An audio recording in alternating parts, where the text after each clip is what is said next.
Right then, it's just finished here at the Stadium of Light. Sunderland 3, Burnley 0, in what probably would be considered one of Sunderland's most convincing wins of the season. But that probably says more about the opposition as well. Perhaps the worst team we've seen at the Stadium of Light all season, Danny? Yeah, probably. I think so, yeah. Scoreline aside, I think we started the game well this evening, and something that we haven't done is score in the first 15 minutes. So we've done that. We started really well. Good one. Got in front early, as you say, and controlled it.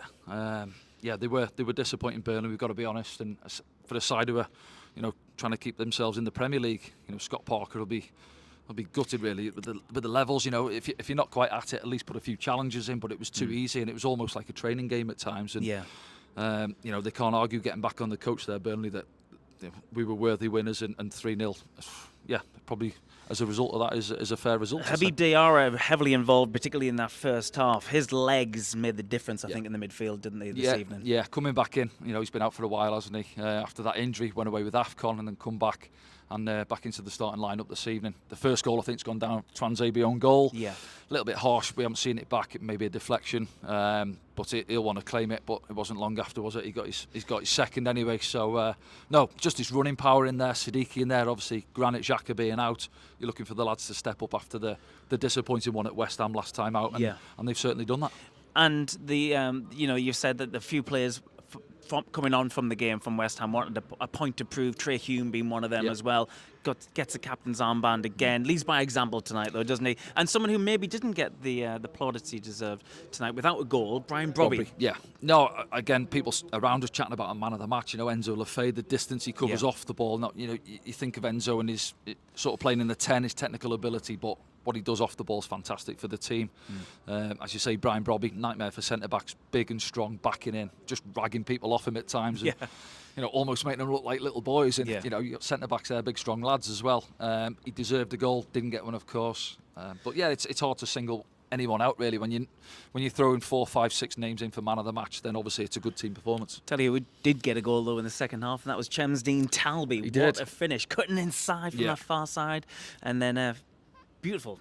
Under the bar as well. Hits the bottom of the bars. Yeah, goes it always in. looks better, doesn't it? Yeah, no chance for the keeper. I think people sometimes complain, don't they, about wingers playing on the opposite side. But that's the benefits.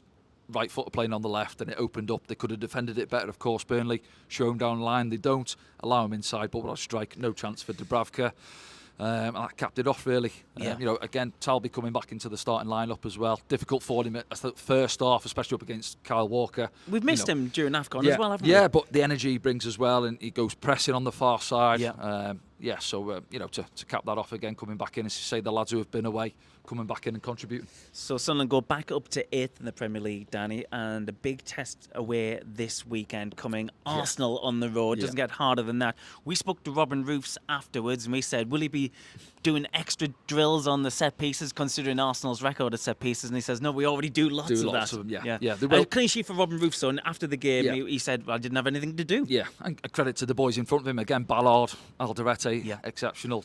Dealt with everything coming forward. They made changes, didn't work, didn't really impact the game. And if you keep us that quiet, then obviously it's a good evening for your team. But it's going to be different down at Arsenal. We know that. Obviously, league leaders open up a little gap again with City not winning.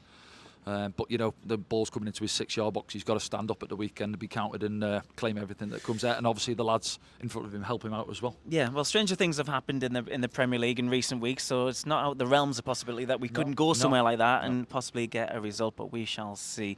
We'll be back at the weekend for that one. Don't forget to like, share, and subscribe to us here.